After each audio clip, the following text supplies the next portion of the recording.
publicaciones. Y una de las razones fundamentales es porque te rechazan. Y hay muchas razones en el medio que las vamos a revisar una por una, pero más interesante que esto es que se lleven ese mensaje de que hay mucha carga por parte del autor para mejorar la tasa de aceptación de sus artículos a publicar. ¿De acuerdo? Entonces, una cosa es la investigación per se y otra cosa es la redacción per se del artículo. Entonces, tú puedes tener una investigación que es espectacular, redactas mal el artículo y te rechazan. O puedes tener un artículo que es una cosa demasiado sencilla, pero que eres un maestro de la redacción y te aceptan. Entonces, todo eso depende mucho cómo tú manejas las reglas del juego y juegas el juego de publicación. La siguiente. Entonces, hoy día vamos a repasar un poco lo que debería ser, por qué es tan importante investigar a publicar. Segundo, las principales razones por las cuales te rechazan. Tercero, las buenas prácticas de referenciación y cómo estas afectan la calidad del artículo y por ende la posibilidad de que sea publicado. Y por último, darles unas pautas prácticas sobre cómo mejorar esa redacción científica. La siguiente. La siguiente. Entonces, arranquemos por esto. ¿Por qué es tan importante investigar y publicar? Una razón fundamental y 4 razones subrepticias. La siguiente. La primera que nada, recuerden que uno investiga ¿para qué? Para aportar al conocimiento científico. ¿De acuerdo? Tienes un problema de salud, no sabes cómo abordarla. Llegó el Zika al Perú, no había un solo médico en el Perú que supiera cómo tratarlo. O cómo iba a manifestarse esa enfermedad entre nuestra población. Tú escuchabas en los periódicos, en las noticias, microcefalia y Zika, ¿sí? ¿Así era? ¿El Zika causa microcefalia en todas las... No, así no es. ¿Cómo te enteras y cómo ves la evolución de la ciencia? Precisamente a raíz de las publicaciones. Entonces, ¿qué empezó a salir? Salieron los primeros reportes en los que había asociación, pero no se sabía si había causalidad. Entonces tú tenías que leer los artículos de manera crítica y tomar una decisión al respecto. ¿Qué cosa haces? ¿A quiénes son tu población en riesgo? ¿A quién vas a intervenir? ¿A todos los adultos que se infectan? ¿Cómo haces el diagnóstico de Zika si no tienes capacidad laboratorial? O por último, ¿qué método de diagnóstico vas a utilizar para llegar a establecer esa relación entre agente ecológico y enfermedad cuando tienes dengue, malaria y una serie de enfermedades que se manifiestan igualito como un síndrome febril agudo? Entonces, ese procesamiento de información y cada publicación que añade una pieza de conocimiento a ese cuerpo de evidencias te permite tomar decisiones en salud pública. El gran reto está en que no siempre se traslada a la práctica, o desde que sale publicado hasta que se aplica, pueden pasar años. Y si eres un país desarrollado, no sé si en corto tiempo, pero si eres un país en desarrollo como el Perú, te puedes demorar demasiado. Y demasiado implica más gente enferma, más muertos y más incertidumbre. Entonces, para todo efecto práctico, una de las primeras formas, una de las primeras líneas de batalla para poder resolver problemas de salud pública es investigando y publicando. ¿De acuerdo? Entonces, la primera y la más importante razón por la que uno investiga y tiene que publicar para contribuir al conocimiento científico. ¿De acuerdo? Razones secundarias, la siguiente. Porque tiene un impacto en tu carrera, pues. Porque va a cambiar dramáticamente tu perfil laboral. ¿Por qué? Vamos a ver. Pero son 3 ejes. Hay una cosa que se llama competencias laborales, que son las habilidades con las que tú sales al mercado a competir con tus pares. Tienes la excelencia académica, que es tu capacidad de traducir el conocimiento y aplicarlo a tu profesión y a tu carrera. Y la habilidad personal, que es cómo te comportas tú con el resto de personas. Puedes ser un dios de la malaria, pero si eres una basura de persona, tu investigación no va a trascender. A la primera colaboración que tengas con alguien, le fallas, lo traicionas, te borra de su lista de contactos y nunca más vuelve a colaborar contigo. Y pasa esto, lamentablemente, más frecuente de lo que debería. Pues los grupos de investigación compiten, pero hay competencia leal y competencia desleal. Entonces, para todo efecto práctico, tú eventualmente no sabes cómo vas a terminar. Más tarde, él será el ministro de Salud, o al día siguiente tú serás el ministro de Salud, y a la hora de la hora tienes que seguir contribuyendo. ¿Por qué? Porque el fin no es la persona, el fin es la población. Entonces tienes que encontrar la forma. Y una forma de hacerlo es llenándote de capacidades académicas, llenándote de habilidades y siendo una buena persona. Investigación, investigar y publicar te va a permitir desarrollarte en estos 3 ejes. La siguiente. La primera, tu competitividad laboral. Cuando tú compites, compites en paquete. Olvídate de que depende de que te conozcas, que el contacto. Entonces, la primer filtro que tú vas a pasar para competir por un trabajo, mándame tu currículum vitae. Ni sé cómo eres, ni sé qué preferencias tienes, pero voy a ver en papel quién eres. Y tú tienes que contarme la historia. ¿Qué vas a hacer? Vas a poner todos los cursos que pagas y un listón. Mira, yo fui al CCN, pagué el cursivo de no sé qué cosa, me saqué el diplomadazo que me costó 300 soles sacarlo. Todo es pagar, pagar, pagar. ¿A alguien le va a interesar cuántos cursos ha llevado? No. Olvídate de poner tus cursos. Un diplomado no es un grado académico. No sirve más que para un papel y que alguien gane plata. Y de repente aprendes algo. Pero para otra cosa no tiene ningún valor. Lo que sí va a tener valor, y ese es uno de los formatos de currículo más competitivos del mundo, este es el NIH Biosketch. Es el formato que te piden que llenes cuando tú compites por un gran del NIH. Son 5 cosas. Tus grados académicos, todos los médicos egresan como MD, Medical Doctor. Si todos ingresan con lo mismo, ¿cómo te diferencias? Tienes que hacer algo más, ¿no es cierto? Ok, llenas tu MD, lindo, bello y hermoso. Segundo, te das la oportunidad de contar cuál es tu misión en la vida, tu personal statement. Y ahí sí tienes que tener la habilidad de decir quién eres y a dónde vas. No, yo soy un humilde trabajador, soy un humilde estudiante de medicina en la Universidad de Provincia de Perú y se acabó la historia. No tienes ni idea de qué cosa quieres ser cuando seas grande. Y cuando me refiero a eso, no me refiero a qué te gustaría ser, jugar fútbol, salir campeón con la selección, no, eso no, así no funciona. ¿Qué vas a hacer? ¿Cuál es el norte en tu carrera profesional? Para que sepas a dónde vas y cómo llegar. Tercero, publicaciones. Pero las publicaciones no solo son un capítulo importante en tu currículum, no tienes de una esto salir en blanco con el rochezazo, no le vas a ganar a nadie. ¿Ok? Adicionalmente, tienes lo que vendría a ser Research Support. Research Support es financiamiento, son grants. Si ustedes compiten por el concurso del CCM, o por último, ni siquiera para el concurso, en su universidad compiten por el fondo que les paga el pasaje para venir acá, están ganando financiamiento. Travel Award, beca de viaje. Ya pueden colocar un capítulo más en su currículum.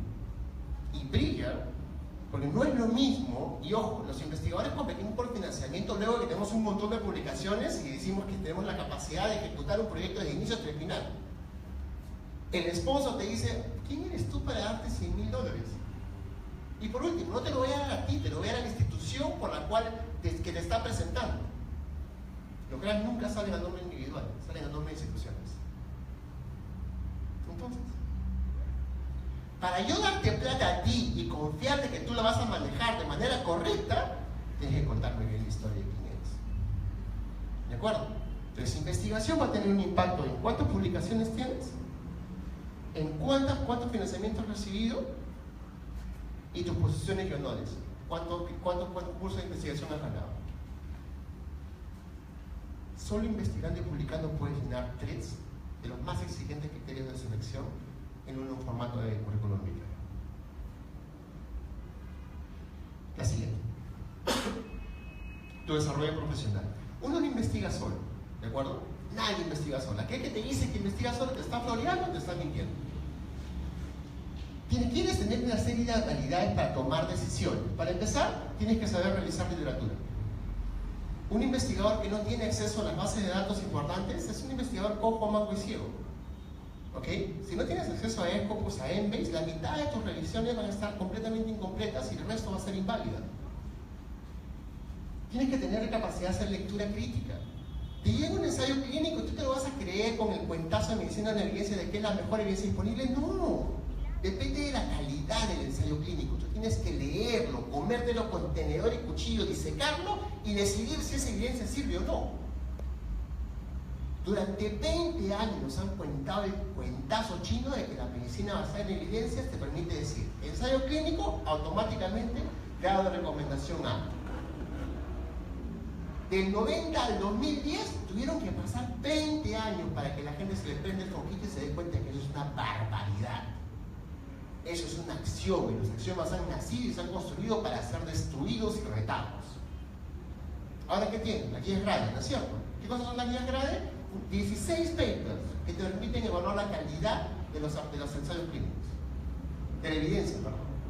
Y te dice, un humilde estudio observacional puede aportarte la mejor evidencia si se cumplen 3 criterios: razón de dosis-efecto, magnitud del efecto y calidad del análisis, libre de sesgos.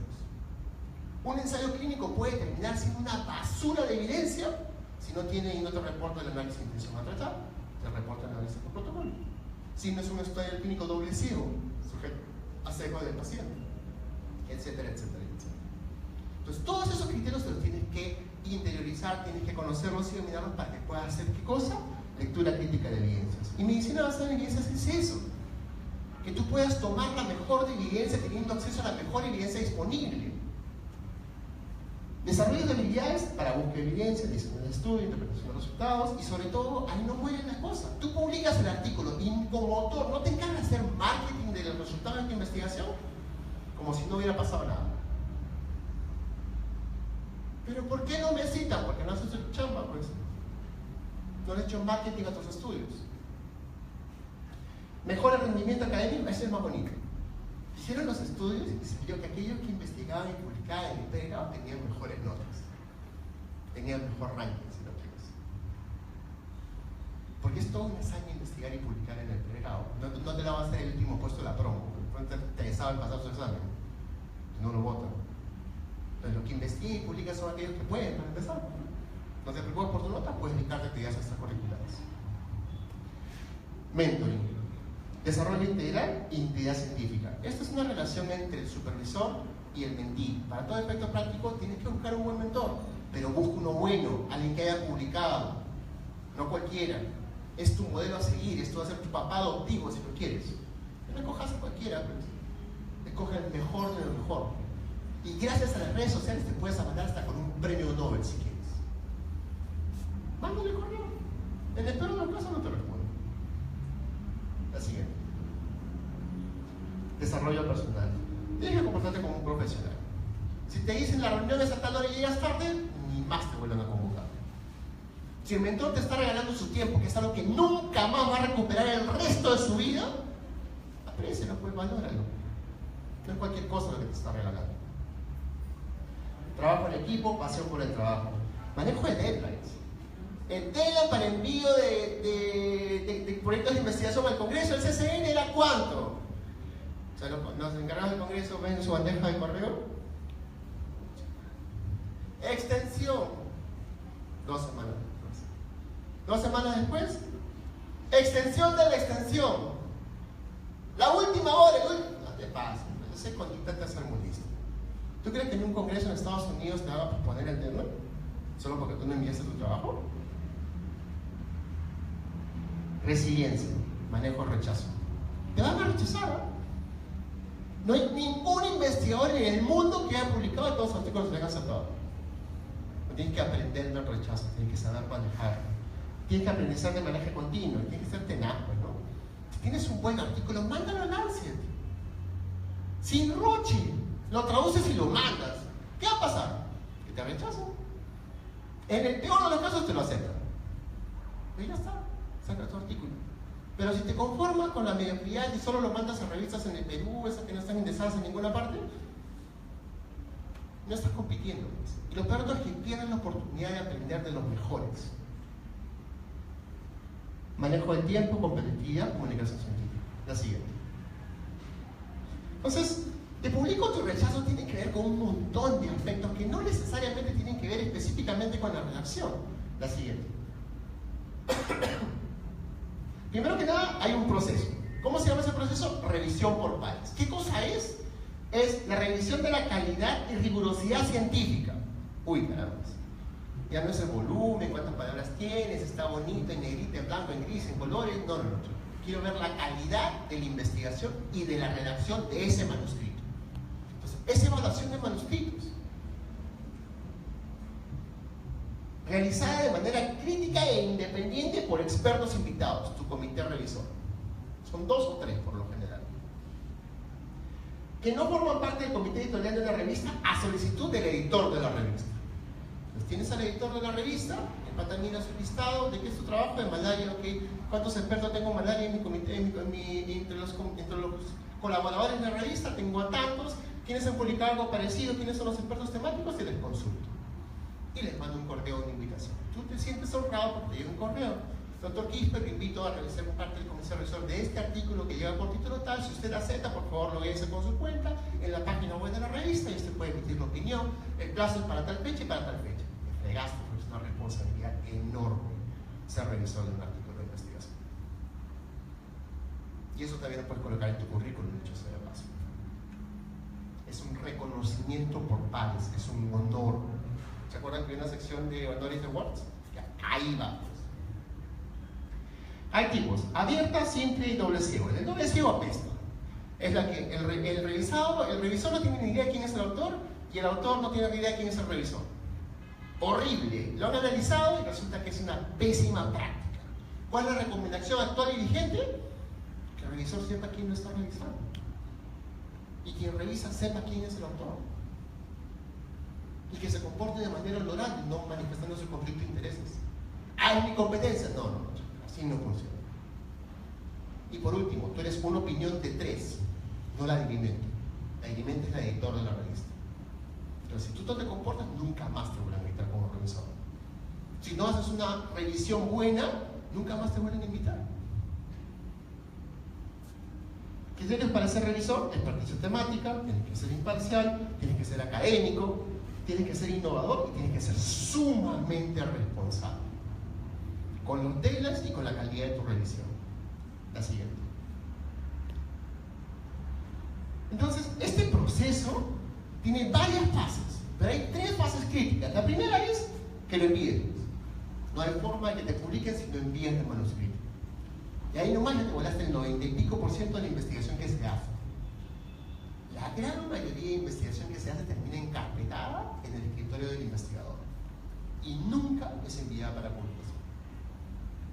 La puntita de la pirámide es lo que ingresan al proceso de revisión por pares. Primero, el screening, pues, el mensaje técnico. ¿Quién lo hace? Un ayudante del comité editorial. ¿Qué cosa hace? Estrictamente burocracia pura. La revista exige que las referencias estén formateadas en el formato y estilo X. El autor lo formateó en otro estilo. Chao. El artículo no cumple las especificaciones técnicas de la revista. Gracias. Rechazado. ¿Cuál es el gran problema de los estudiantes y la población en general? Hay que decir que no sabemos seguir instrucciones para el autor. Tu profesor te manda un correo diciendo: para enviar esa tarea tienes que cumplir con el requisito 1, 2, 3, 4, 5 y tú mandas lo que se te da la gana. Y es más, le llueven correos de respuesta al editor diciendo que: profe, una consulta. Esto lo tengo que hacer así. Lee el correo. Pero, ¿y esto? Lee el correo. Lee el correo. En el 80% de las respuestas que te envían luego de mandar un correo detallado con instrucciones, le vuelvo a reenviar las instrucciones para el autor. Con tus docentes, ¿tú crees que el revisor te va a mantener siquiera darte la oportunidad de explicarte? No, te rechazan y punto. Por eso es que la principal causa de rechazo de artículos en investigación es que los autores no siguen las instrucciones para el autor. ¿Ok? Cosas tontas, y acuérdense, eso es un tamizaje técnico, no tiene nada que ver con la experticia del tema y qué tan buena es la investigación, no tiene nada que ver con eso. Te dicen, tienen que tener márgenes de tanto por tanto por tanto, la letra tiene que estar en Times New Roman 2 y tú lo mandas en Arial. Si pasas eso, recién entra el tamizaje por el editor. Vamos a discutir eso en extenso. Para todo efecto práctico, el editor revisa la idoneidad del artículo para ser publicado en su revista. La revista de INS es Medicina Experimental y Salud Pública. Tú mandas cualquier cosa que no sea Medicina Experimental y Salud Pública, te van a rechazar porque no es idóneo para la revista. Sí y solo sí, el editor considera que tu revista o artículo tiene y merece pasar, continuar con el proceso, selecciona al comité editorial y te nombra 2 o 3 revisores. Y los revisores, te llega el correo, te llega la invitación, te llega el tema, tú comentas el artículo y estableces un diagnóstico. Se acepta tal como está, eso no pasa casi nunca. Se acepta condicionado a correcciones mayores. Uy, raro, ¿no? Gracias a Dios, te persignas, agradeces a tu Dios favorito y aceptas eso. Ya tienes el reto de pasar esa revisión. Se acepta sujeto a correcciones menores. Eres un tigre, ¿verdad? Tigretón, agradece, ya estás medio cuajada después de mandar artículos y te acepta. Corriges tonterías, errores por aquí, errores por allá y sale publicado todo. Te rechazo, se acabó. ¿Okay? En las 3 primeras habían variantes, ¿no? En te rechazo es único. Ahí no hay explicación que valga. Si pasaste por el proceso de revisión por pares y no te chuteó el revisor, te llega la revisión. Por eso es que vale la pena intentarlo por lo menos. Porque sabes a priori, si tú mandas un artículo y te rechazan, tú miras el correo y te adjuntan las revisiones de los revisores, agradece, maestro. Porque lo que acabas de recibir es un feedback de la mejor calidad posible de un experto temático sobre ese tema en particular que le ha sacado la ñoña a tu paper y te puede dar la oportunidad y te da el feedback para que tú lo mejores y lo mandes a otra revista. Y aprende. La razón fundamental por la que vale la pena que te rechace una revista top es para que sepas, primero, si pasas el filtro, si sabes seguir instrucciones para todo, y segundo, para recoger ese feedback y mejorar tu artículo. Luego de eso viene la edición del autor, tú le respondes, y ahora sí tienes que ser fino. Primera regla de oro, no te pelees con el revisor, pues. Estimado autor, su artículo es muy valioso, me gustaría que, pero que prefiero que sigan las siguientes observaciones y te doy un listado. En la página tal dijiste esto, revísalo por favor. En la página 4, entonces puedes mejorarlo con tal o cual cosa. En la página 3 tienes y etcétera, tiene un listón de todas las cosas que ha encontrado que tienes que cambiar. Y tú le respondes. Estimado revisor, muchísimas gracias por su revisión. Hemos procedido a revisar los campos sugeridos por el comité editorial. En la página tal decía tanto, ahora dice tanto. Y tienes que levantar todas y cada una de las revisiones. Con lujo de detalles. Y le mandan la versión con track changes y la versión en línea. Y ahora tienes que ser fino, porque si te hago esas versiones menores, chévere, que todo cambia. Oye, mira, burro, ¿sabes qué? Esto se escribe con V, no con B, lo cambias, se acabó el problema. Pero si es mayor y te dice, en su análisis usted no ha medido o no ha incluido tal confusor que potencialmente puedes invalidar su análisis. Tiembla pues Perú, porque esa vaina no la levantas así quieras. La única forma de levantarlo es si tienes la variable y la incluyes en tu análisis, cosa que nadie hace porque todo el mundo incluye todo lo que tiene. ¿Cuál es tu única opción? Haz un análisis de sensibilidad. Con sin puede afectar, puede invalidar y le demuestras al revisor que efectivamente lo habías considerado, pero que necesariamente no invalida tus resultados. Y te persignas y ruegas que te lo acepte. Porque ojo, hay el sesgo del revisor. El revisor también puede estar completamente sesgado. La típica del gringo como revisa artículos de peruanos. Inglés masticado, no sabe escribir, no sigue las instrucciones para el autor. Ya ni siquiera quieres pasar de eso nada más. Te quedas ahí y ya lo chocas. Sí y solo sí. Logras levantar las observaciones, pasas a la edición por el editor. El editor ya evalúa la opinión de los revisores y él decide si se publica o no se publica tu artículo. Si te dice que sí, sale publicado online, luego lo imprime. Si te dice que no, es por X razones subrepticias externas a la revisión. Porque la decisión era dividida, tuvo que intervenir, porque salió en ese momento que estaba revisando tu paper, que era innovador, había salido un ensayo clínico y tu paper ya no tiene ningún valor de oportunidad, costo de oportunidad. Y ya está, te llega la carta de rechazo, luego de haber emitido la revisión. Es raro, pero sucede. La siguiente. ¿Cómo se siente el autor? Así pues. Te nombran 2 o 3 revisores. ¿Tú crees que los revisores abundan? No abundan, pues. Normalmente los editores siempre le dan la chance a alguien que haya publicado un primer artículo, un segundo artículo, pero se preocupan de que al menos uno de ellos sí sea un dios en el tema. Entonces la primera revisión te dice, la del calichín, pues no, oye, primera vez que me invitan a ser editor de un artículo, que bacán, yo lo reviso y te doy feedback. Mira, tu artículo no tiene análisis, está incompleto, es una basura, pero si tú cambias todo esto, te mando un listón de 200 correcciones. Te lo acepto. El revisor, señor, mira eso. Rechazado sin mayor explicación. Flawless. Fallas en el análisis, fallas de interpretación, pobre calidad técnica, rechazado. Te lo rechaza en 2 o 3 líneas. Y el editor intermedio, bueno, a veces existe, a veces no existe. Pero para todo efecto práctico, la opinión que el editor considera es la del senior, no tanto la del junior. Entonces tú estás bien bacán, te llega el correo, pues empieza revisor 1, aceptado, sujeto a ediciones mayores. Ah, ya, pues hermoso, qué chévere. Revisor 2, aceptado, sujeto a revisiones menores y mayores. Ya, pues ya, más chévere. Revisor 3, rechazado por falencias técnicas, metodológicas y de análisis. Chao, pues. ¿Qué haces? Lo reciclas, pues, ¿no? Aprovechas el feedback del primero y del segundo, lo mejoras, lo vuelves a editar, lo actualizas, miras el listado de revistas candidato, factor de impacto mayor de 2 y apuntas uno que sea entre 1 y 2. La siguiente. En esta fase de aterrizaje técnico y aterrizaje del editor, esas son las fallas, las principales causas de rechazo. La primera, te equivocaste de revista, pues. Seleccionaste mal. Oye, yo creía, porque mira, es una revista, es un artículo que trata sobre la adherencia a un tratamiento que solo es en el Perú, que tangencialmente trata hipertensión y la mandaste a la revista de hipertensión. O estás investigando salud ocupacional y en no sé qué cosa y la mandas a una revista de tuberculosis porque la salud ocupacional, una de las causas es tuberculosis. Entonces tú tienes que seleccionar la revista, primero chequeando si publican artículos similares al tuyo, porque ahí estás verificando idoneidad de tu artículo para la revista. Una cosa que les encanta a los revisores es que tú sientes artículos publicados en la revista donde estás publicando, pues. Desactualiza tus referencias. Errores técnicos, la típica, pues. Te olvidaste, los ignoraste, no sabes seguir instrucciones, para el autor.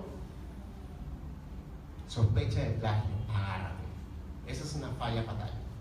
¿Okay? Si te olvidaste de citar o un autor te reconoce y esto no lo dijo tal o cual cosa, te lo rechazas en igual.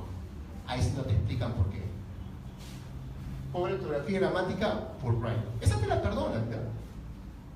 En la mayoría de los casos, nadie se va a molestar porque tú, hispanohablante, no hablas inglés perfecto. ¿De acuerdo? Entonces es redacción científica, acá no es inglés puro, eso no lo aprendes en el británico, en el inglés. Esto es básicamente redacción científica en inglés técnico. Y tú tienes que tenerte en el pantalones del lector. Entonces el lector tiene que ser un lector general, no necesariamente un experto temático. Entonces, ¿qué hace la mayoría de gente cuando publica un artículo? Se pule, pues, ¿no? O sea, todos los acrónimos habidos y por haber. Primera página, tabla de acrónimos. 36 acrónimos. Hablas en difícil cuando tienes que hablar en claro. Hay un término, writing claro y preciso. ¿Qué cosa es claro? Que digas lo que quieres decir. ¿Qué cosa es preciso? Que economices las palabras. Cada carácter en Lancet cuesta entre $5,000 y $10,000. Cada letrita. Porque tienen un tiraje enorme y eso es tinta impreso en papel. Cuesta una fortuna de plata. No te van a regalar una sola letra. Porque les cuesta, pues. Entonces tú comparas la cantidad de caracteres en el formato que utiliza Lancet para sus referencias, tacañazazazo, ¿ya? Es más, te dicen del tercer autor ponle será y óbvialos. El artículo tiene 200 autores, el primero, el segundo, el tercero y se acabó tu lista. El nombre de la revista, no, acrónimo. El color, ni lo pongas. Porque cuesta plata. ¿De acuerdo? Sigue las instrucciones para el autor. Referencias incompletas son muy antiguas. Eso de muy antiguas es fatal, ¿ya? Esa es típica del tercermundista que solo busca en PubMed y cobra. No tienes acceso a Scopus ni te das cuenta que se publica en el resto del mundo. No tienes acceso a EPE y no tienes idea de lo que se publica en Europa. Tu revisión es desactualizada e incompleta. Se lo mandan al experto temático y no ha citado un solo triste de sus artículos. ¿Y se da cuenta? Pobre tercermundista. No tiene acceso a la literatura. ¿Cuántas universidades en el Perú le pagan acceso a Scopus a sus estudiantes? 3. Cayetanos, Amarco, Supercel. Por ahí hay un par más. Errores mayores. Fatal flaws. Falta de relevancia, originalidad y oportunidad. La oportunidad te lo expliqué. Si por ahí está publicando en ensayos racionales y sale en ensayos clínicos, se acabó la chance de que se publique en estudios racionales. Porque la misma revista está a punto de publicar un ensayo clínico. Relevancia y originalidad depende de cómo lo redactes. Entonces tú tienes que ser lo suficientemente hábil para redactar la justificación en la introducción de tu artículo de manera que llames la atención del revisor. Nuevamente, un artículo, una investigación de primerísima calidad puede no publicarse porque la edición de la manuscrito es pésima. Y un artículo recontra humilde, súper básico, puede terminar publicado en Lancet si quien lo escribe es un maestro de la redacción científica. Todo depende de cómo lo justifiques. Diseño inadecuado y eso es validez, fatal. Si tú dices, estoy estimando incidencia en un estudio transversal, ya pues papá, edúcate un poquito. ¿Cómo se estima incidencia en el estudio de cohortes? Porque saben que no había antes y apareció en el tiempo. ¿Puedes medir incidencia en un estudio transversal? Sí, se puede, raras excepciones, dependiendo del mecanismo de enfermedad o del laboratorio que utilices. Pero tienes que saber en qué justificarlo, no puedes equivocarte ni siquiera. No haces un análisis de regresión multivariante, te lo chotean con seguridad. No tienes ni idea de los conocimientos básicos de epidemiología, ni tienes una idea de la importancia de controlar confusores.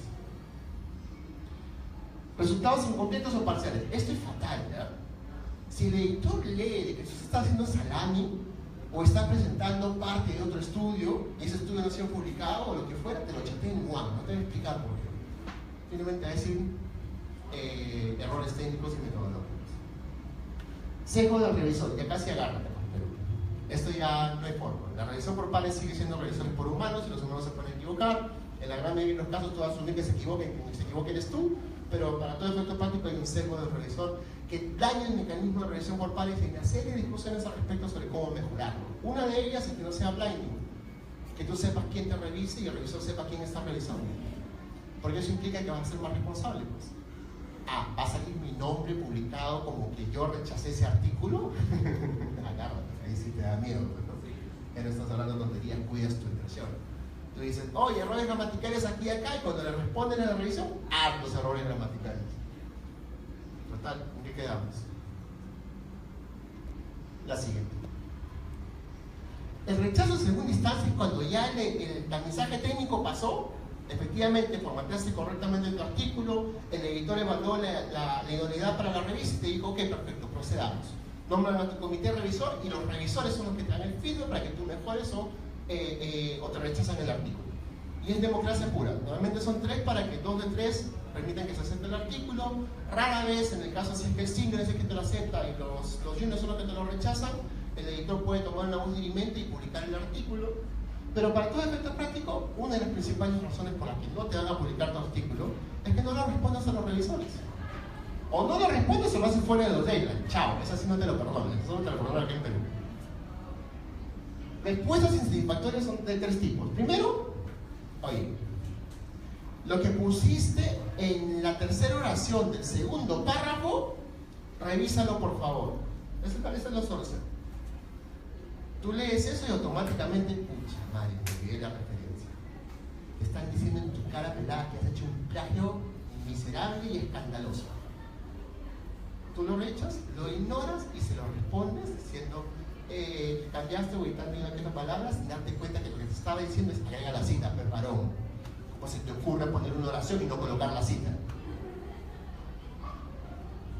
Le respondes esa barbaridad y te chotea. Y la razón fundamental es esa. Y tú ni te entregaste. Respuesta incompleta, la misma historia. Te dieron una oración específica, tú la lees, no la entiendes y mandas cualquier cosa. El autor no ha respondido satisfactoriamente las observaciones, en consecuencia, el artículo no recomiendo que sea publicado. Y ahí sí está chocando con eso, porque nuevamente, te peleas con el revisor, te friegas, no te va a publicar. Entonces responde de la manera más polar posible, aún así no estás de acuerdo, y explícale tus razones. La que me pasó a mí con el último artículo que mandamos a publicar sobre análisis de remote sensing data para malaria. El revisor me dice, Antonio, tú has propuesto un análisis multinivel, de Poisson multinivel con análisis múltiples. En la literatura, la misma data, de acuerdo al artículo de Fulento de tal, se analiza con este otro método y con este otro método. ¿Cómo te salvas de eso? Conversas con tu coautor, que es un profesor americano, y le dices, oye maestro, no tengo ni idea de cómo responder estos dos. No te preocupes, Antonio, vamos a hacer lo siguiente. Primero que nada, es correcto su apreciación. Son alternativas. Tú has escogido una. Lo que tienes que sustentar es por qué escogiste una y darle a entender que efectivamente consideras las otras 12. Entonces, ¿qué le respondimos en la respuesta del editor? Una tabla. Pros y cons. El análisis tal, el que hemos estado nosotros, brinda estas fortalezas y estas debilidades. El análisis que usted propone, citado por él, tiene estas fortalezas y estas debilidades. El otro análisis, que es la tercera alternativa, tiene estas fortalezas, estas debilidades. Nosotros, como coautores, hemos considerado más relevante utilizar esa alternativa. Se acabó la discusión. Esa era la observación mayor del último proyecto. Me lo publicaron. Es la publicación en la revista de más alto impacto que he hecho hasta ahorita. La revista tiene 5.4 de factor de impacto. Es un monstruo de revista. Compáralo con otras revistas, más que la revista del American Journal of Tropical Medicine Analysis, y otras más que tienen 2.5, 3.5.4 de factor de impacto. Un revistón. Y lo mandamos como primera opción. Bueno, ya, ¿cuál es la lista? Esta tiene 5.4, esta tiene 3.2. ¿Qué les aconsejo a ustedes siempre hacer? Manden a la más ranqueada, ¿no? ¿Qué pasa en el peor de los casos? Te lo publican. Ya está, ya ganaste. Aprendiste un montón, supiste captar el temporal y te lo publicaron. Me lo publicaron. Bellísimo, la tesis de una estudiante mía en la Universidad de George Mason. Y no tenía ni idea que me lo iban a publicar. Pero si tú actúas de manera coherente con tu filosofía, siempre manda tu artículo a la revista más top para que tú puedas. ¿Por qué? Porque si te lo rechazan y te lo rechazan sin explicación alguna, ya sabes que es porque no cumpliste las instrucciones para el otro. Si te lo rechazan y te dan feedback, agradece, varón. Porque puedes incorporar ese feedback en tu artículo, mejorar la calidad, reciclar y volver a mandar a otra revista. Que la chance de que la publiquen es más alta. ¿Ok? Entonces va bajando. Entonces, un criterio que yo uso es a veces, si vuelo muy alto, pues lo bajo hasta entre 1 y 2. La segunda opción siempre es una revista que tiene entre 1 o 2 factores de impacto. Ya, si me lo chotean y eso, ya el artículo como que está medio poco, ya, pues mando una de 1, 2 o 3. Como última opción, revista peruana. Pues tienes que volver a traducir el español, duele, pues no lo he hecho todo el proceso en inglés, ya te lo chotearon todo. Venía así, ya, porque en el peor que siempre hay una revista de línea que te lo publica. Ese artículo de plagio, que escribió Andrés Carnero, lo chotearon como 7 veces.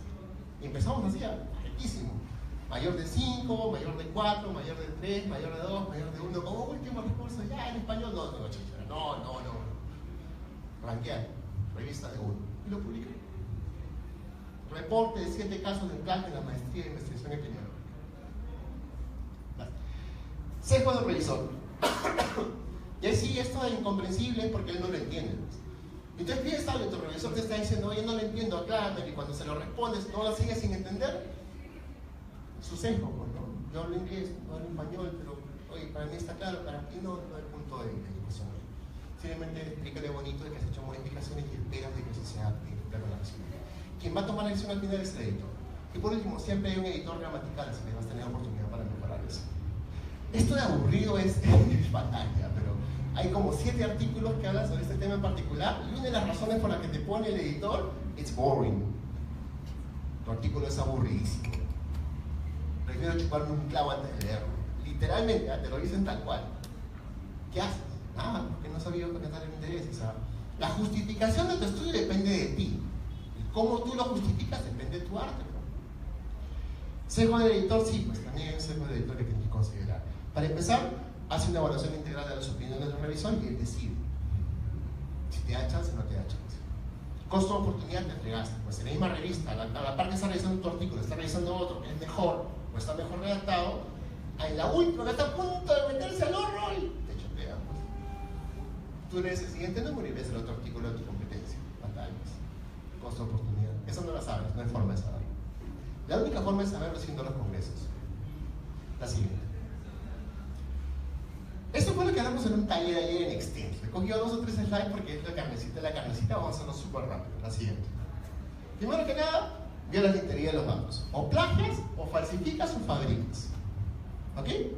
Imperdonable. Referenciación incompleta no verificable. Si tú pones una referencia, yo busco esa referencia y no la encuentro, no me voy a tomar el trabajo de explicarte las cosas. Estás plagiando y se acabó la discusión. Cita de citas. Coges la típica del estudiante, ¿no? Oh, este artículo tiene una linda introducción y citas la introducción. Ay, Diosito lindo, ¿cómo te explico, papá, que ese artículo lo que produjo son resultados y tú estás citando la introducción y encima tomaste el coraje ni siquiera citar las referencias que el pata citaba en su introducción, sino cogiste lo que sonaba bonito, lo pegaste en tu artículo y citaste ese artículo? Miserable. ¿Qué hago yo con todos mis mentis? ¿Tas con taza? Pásame tu DNU, pásame tu listado de artículos, muéstrame, tienes 20 referencias, tienes que tener 20 PDFs. Y dime, cita número 1, dices tal cosa, ¿de dónde lo sacaste? Y resáltamelo. ¿Qué cosa es eso? Checklist, prevención de plagio. Porque mi nombre va a salir como coautor, pues. Cuando alguien plagia, le quitan el título a toditito los coautores. Todos se joden, literalmente en el término uso correcto del español. Se joden. ¿Y quién los jode? Todos. Todos son responsables. Porque tú cuando firmas la autoría de un manuscrito, firmas un documento en el que tú dices, yo me hago responsable por cada una de las palabras publicadas en este manuscrito. Y ahí no hay que, oye, Junior de miércoles, me frega. Sí, pues, pero no es solo su culpa, es tu culpa porque no lo supervisaste bien. Y toditito las autorías de regalo que pusiste en el camino a tu profe, tu amigo, tu perro, tu gato, a toditito los arrastraste en el fango. Y miren los artículos retratados, ¿ah? Tú haces una búsqueda de cuántos artículos se han retratado el día de hoy en la mañana la hice 28. Y cada uno de esos tenía por lo menos 7 u 8 autores. Cómete la vergüenza de que te retraten un artículo. Citar ideas textualmente sin comillas. Si vas a copiar y pegar lo que dijo tu autor y solo pones la cita, es la misma historia. ¿Ok? Si tú haces una cita textual, tienes que citarlo y ponerlo entre comillas. La siguiente. ¿Qué cosa es plagio? Cuando te robas la integridad intelectual de otra persona. Es un robo en todo el sentido de la palabra. Te olvidaste poner el número, no importa, es plagio. Lo hice voluntariamente o involuntariamente, no importa. Porque tú como investigador estás obligado a saber. Tienes que llevar tu curso de buenas prácticas en investigación y aplicarlo. Pero no sabía, peor todavía. Eso es plagio, pero puro. Con todos los adjetivos que quieras. No tienes excusa. ¿De acuerdo? Plagio es plagio y se acabó la discusión. Se retracta el paper y las consecuencias te van a caer.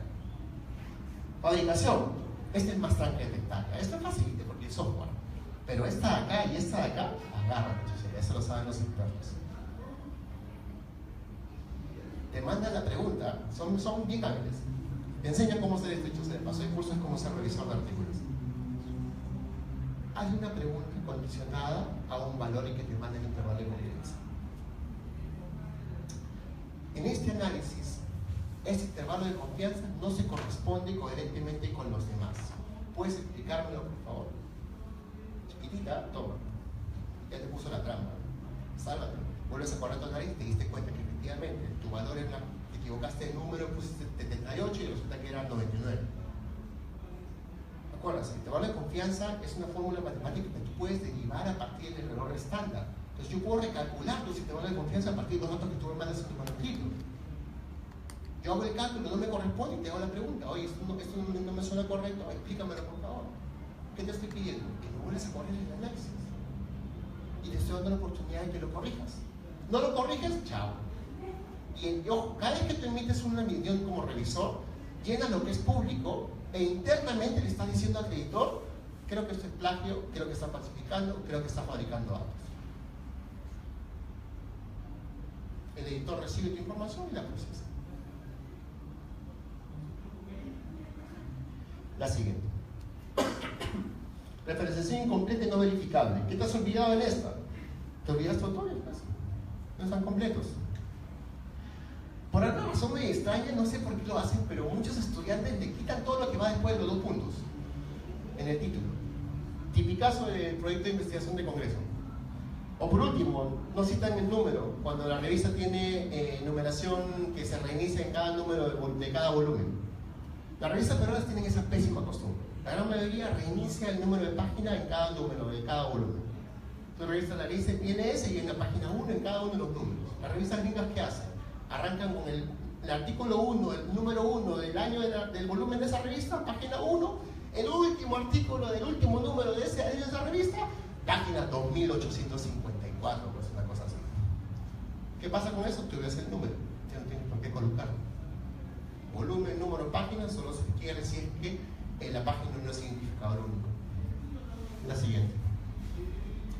Cita de citas, solo hay una buena excepción y es cuando tú lo haces de la manera correcta.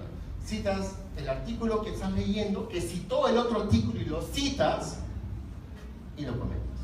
Es la única excepción en la regla. Pero ¿qué pasa por lo general? ¿Cuándo haces cita de cita? Pues no tienes esto, pues. No tienes acceso a la fuente original, no sabes quién lo publicó, dónde fue publicado. ¿Y por qué valdría la pena hacer eso? Me tienes que justificar muy bien ya, porque yo no lo permito que la hagan. Y esto es inaceptable cuando te olvidas de citar a alguien y lo friegas. La siguiente. O la de citas de introducción a la discusión. Cita textual, nuevamente. Para la cita textual, cita y comillas. No es uno de los dos, siempre. La siguiente. Buenas prácticas en referenciación. 7 recomendaciones prácticas. Primero, importan las referencias, no las crees. ¿Ok? Si vas a citar, la típica del peruano que hace, oye, voy a citar el artículo que está en tal revista, de tal hospital, de no sé qué cosa, que no está indexado en ninguna parte, no hay forma de descargar la referencia de PATE, ni de Scopus, ni de EMES, ni de Scopus, ni nada.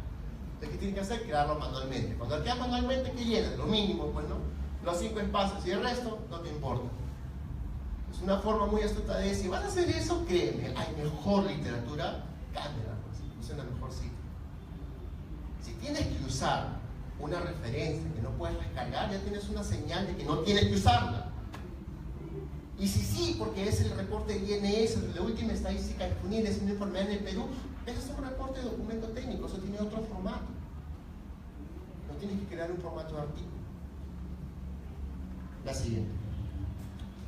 Lo otro es, si vas a crearla, no la crees tacañosamente. Pues, ¿no? Yo les enseño a usar los 5 mínimos, la estructura mínima para un artículo son 5 cosas, llena solo los 5. No, papá, llénate todo. Agrega el PDF y revisa que efectivamente estés utilizando bien. La siguiente. Cita referencias solo que hayas leído en extenso. Eso es una práctica común. La gran mayoría de ustedes, ¿qué hacen? Cita resúmenes, pues. Oye, estoy buscando un artículo que hable sobre tal cosa. ¿Te vas a PubMed? Entras, ves el título, miras el acta, creo que más o menos por ahí va, y arranque los citas. El revisor va a buscar el artículo y ¿dónde te? Tercermundista. Se baja el dedo, ya se acabó la revisión. La siguiente. Usa citas únicas. Solo hay una excepción por usar citas múltiples y es el hecho que lo uses en rangos. Tú dices, tal estudio reportó que la prevalencia es como 20, tal estudio reportó que la prevalencia es como 22, tal estudio reportó que la prevalencia es como 30, citas los 3 al final, pero dices, la prevalencia estimada varía entre 20 y 30. Punto, 3 numeritos. Es la única excepción en la regla. ¿Qué hacen ustedes? Dicen cualquier cosa, esta enfermedad es relevante en el mundo porque es un problema de salud pública, punto del 1 al 28. Tipicazo de estudiante de medicina. Oye, ¿cuál de las 28 dijo lo que tenía que hacer? ¿Vas a revisar una por una? Cartas al editor, editoriales, revisiones de basura. Y si vas a hacer un tratamiento de una referencia, lo de manera cuantitativa. Y ese florazo de que es un problema de salud pública, olvídate, esa es una pésima forma de empezar una introducción. Dame el valor. La diabetes es un problema altamente prevalente. La OMS reportó en el año 2015 que la prevalencia estimada para el año 2010 era de tanto. Y ni siquiera de tanto, que variaba entre tanto y tanto porque no te importa el valor puntual, te importa el intervalo de confianza de ese estimado. Esa es una buena referenciación. ¿De acuerdo? Si ustedes hacen un estudio, tienen muestras, estás estimando, estás aplicando estadística inferencial, el valor puntual sirve de algo, no sirve para nada. Cítame el rango del intervalo de confianza. Y ahí sí estás hablando de manera diferente. Tú haces eso, créeme, el revisor te mira con otros ojos. La siguiente. Un gestor de referencias, perdón. Peter Parker le dijo a Hombre Araña, el tío de Peter Parker le dijo a Peter Parker, todo gran poder implica una gran responsabilidad. Si yo te enseño ENO, que es una herramienta extremadamente poderosa. Y no te lo enseño bien, no te estoy haciendo un favor. Te estoy induciendo al plagio. Porque es extremadamente fácil citar con él. No te estoy enseñando cómo utilizarlo. Es extremadamente difícil. Cada vez que aprendas algo nuevo que suena chévere, te están dando un gran poder, tienes que ser responsable. La máquina no va a pensar por ti. Oye, pero ya aprendí clic acá, es culpa del software, ¿así? Nuevamente, hay tutoriales. La razón por la cual recomendamos ellos es exactamente por esa razón. Porque es un software maduro, viene con un montón de tutoriales, guías, tienes canal de YouTube, PDFs, un montón, ayuda, tienes todo para aprender a utilizarlo bien. La siguiente. Y sigue las instrucciones del autor, hermano. La charla llamamos así a propósito, porque la principal razón por la que te rechazan artículos es porque no se te da la gana de seguir las instrucciones para el autor. No lo revisas. Tienes 20 páginas, te leíste las 2 primeras. La siguiente. Y actualiza las referencias necesitadas. Tú arrancaste con la versión 1 de tu paper y decías la prevalencia estimada es de tanto, y antes de mandar a publicar tu artículo, esa misma noche me estás verificando si todas y cada una de tus referencias aún son actualizadas. La típica, me pasó con un artículo de diabetes. Escribiendo el protocolo bien chévere, el mejor estimado mundialmente disponible es el que reporta la OMS para Perú para tal fecha, y ese año, 2 días antes, SECLEN publicó la última prevalencia en Perú. A partir de entonces, actualización, en Perú el estimado de prevalencia a nivel nacional es total. SECLEN 2017. Pasa en las mejores familias. La siguiente. 3 slides, con eso acabamos. Recomendaciones prácticas para mejorar tu redacción científica. La siguiente. Primero que nada, acepta tu realidad. ¿De acuerdo?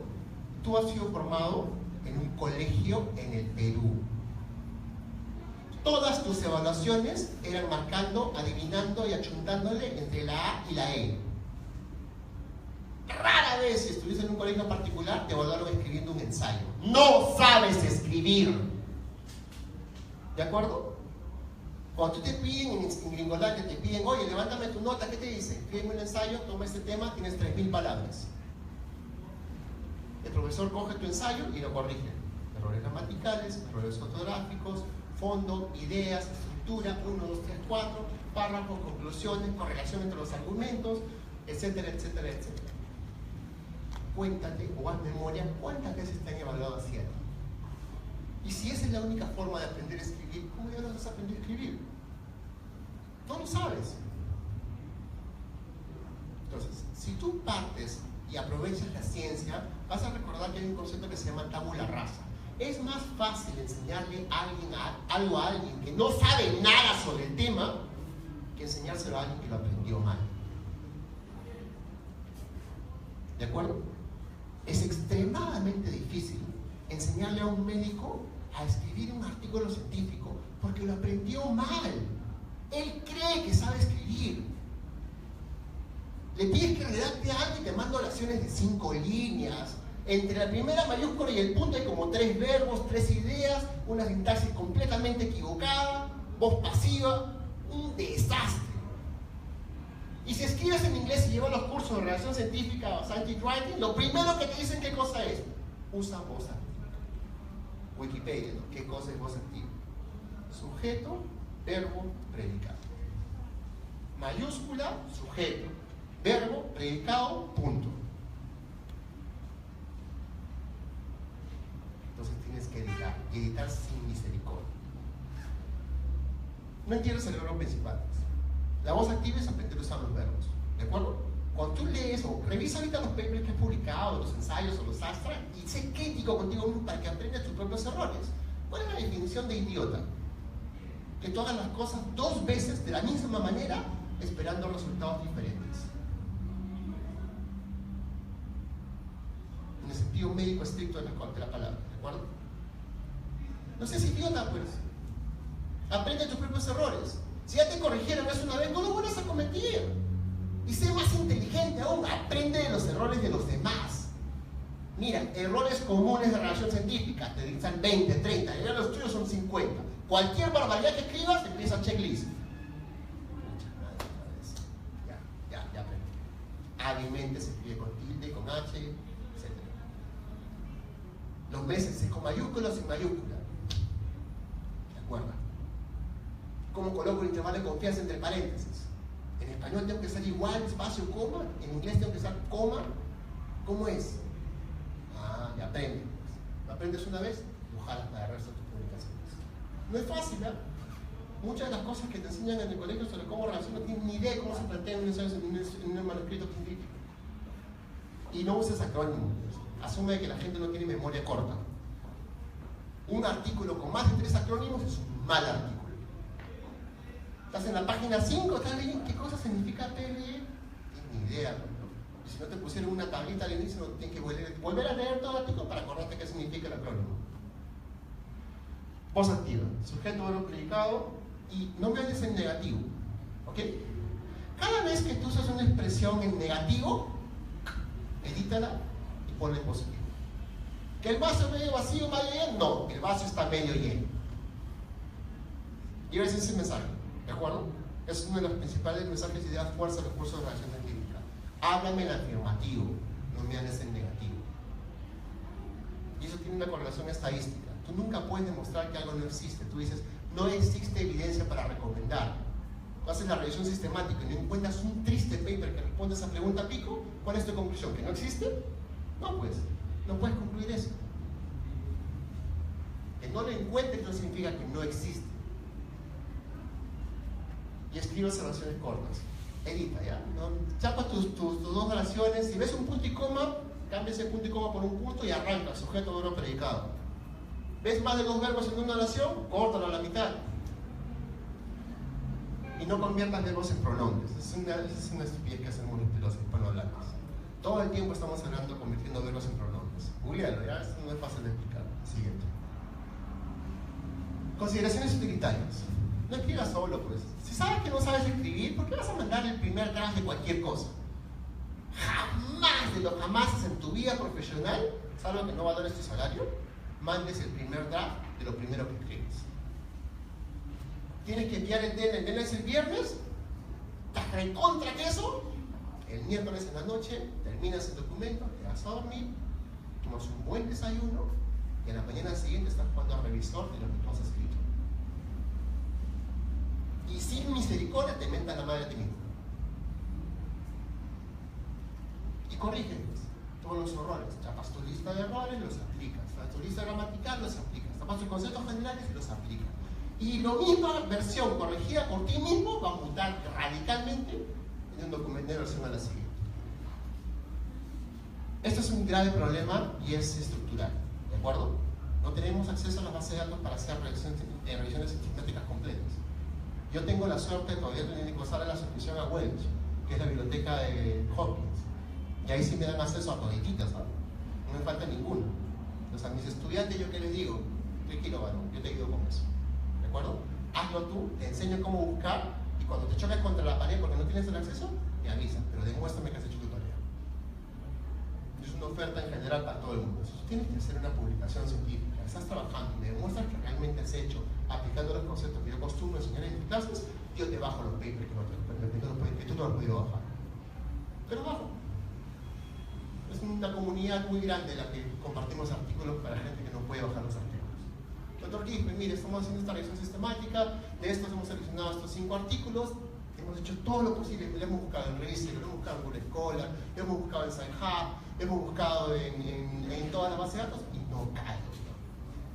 Perfecto, no. Porque ya me dijiste que hiciste tu tarea, no te voy a hacer la tarea aquí. Te falta un artículo, yo te lo hago. Tienes mi correo, escribe. Búscame en Facebook, 2 segundos. Usa la tecnología correcta. Esto es parte de una curva de aprendizaje brutal, ¿de acuerdo? Yo vine de Estados Unidos y me decían, Antonio, tienes que usar este software, este software, este software, este software. Y le pregunto a mis estudiantes, ¿vamos a usar esto? No se puede, doctor. ¿Por qué? Uno, no se puede piratear, ¿no? La licencia cuesta una fortuna de plata y 3, no tengo ni idea de cómo se usa.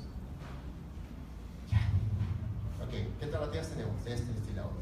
Ok, podemos bajar en la calidad de una, podemos bajar en la calidad de otra, pero hay cosas que van a perder. ¿Cómo haces para no utilizar? Yo usaba OneNote. Si tú alguna vez has usado OneNote, es lo máximo de software. Puedes compartir todo, manejar proyectos, manejar programas, es una maravilla. Pero si todos no lo usan, no sirve de nada. ¿Cuántos de ustedes tienen OneNote? Uno que otro gato. ¿Qué tengo que hacer? Google Docs. Entonces, arrancas con las versiones preliminares, compartes en Google Docs y todos pueden doñarse y ver el contenido del manuscrito y cómo va editándose en el fragmento. ¿Cuál es el problema de Google Docs? Que no te permite actualizar el EndNote. Entonces tienes que copiar y pegar cada uno y cada vez que querés, compartes el EndNote en dónde, en un Dropbox. Si sabes manejar EndNote, sabes que el archivo no son portables, lo cuelgas en el Dropbox y lo compartes. Todos pueden actualizar las referencias cuantas veces quieran porque está compartida la biblioteca. ¿Quieres hacer una teleconferencia? En Perú, lo que mejor funciona es Facebook. ¿Qué Skype, qué Hangouts, tonterías? Si alguna vez han tenido que hacer conferencias con Socimed, con gente en Iquitos, en Cusco, en Cajamarca, en Arequipa, en todas partes, lo único que funciona en Perú es Facebook Messenger. Le quitas video, porque no, video te consume demasiado internet y puedes tener una conversación que uno que otro se salga y vuelve a regresar. El problema de los demás, programas es de que no puedes mantener comunicación en vivo.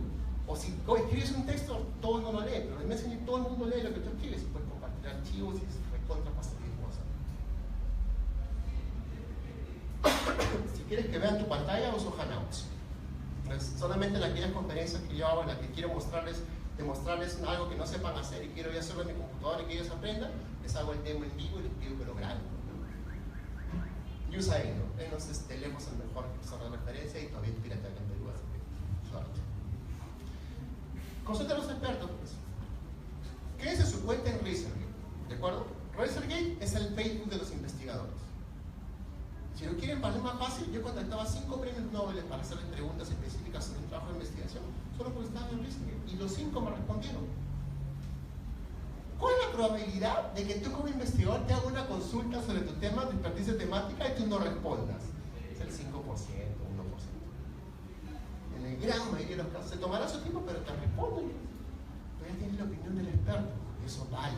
Es más, vale una consultoría con lo caras que son las consultorías. Te lo hacen de manera gratuita en las redes sociales. La siguiente. Y con esta terminamos. 3 ideas fuerzas. La primera. Piensa en el lector, papá. ¿Ok? Y asume. Quienes leen una revista, no todos son expertos temáticos. Son gente común y silvente, son estudiantes. Si tú escribes en difícil, nadie te va a citar. No entiendes lo que estás escribiendo. Los revisores todos son expertos temáticos, pero tu misión como coautor es facilitar la vida del lector. Escribe simple, voz activa, habla afirmativo, usa oraciones cortas, elabora ideas, cita todas las ideas que no son tuyas, etcétera, etcétera, etcétera. Sigue las instrucciones para el autor. Eso es imperdonable. ¿Ok? Asume que no las haces. No es un hábito de un peruano seguir las instrucciones para el autor. Si vas a publicar, es una exigencia mandatoria. Escribir no es fácil. Escribir un artículo científico lo es menos aún.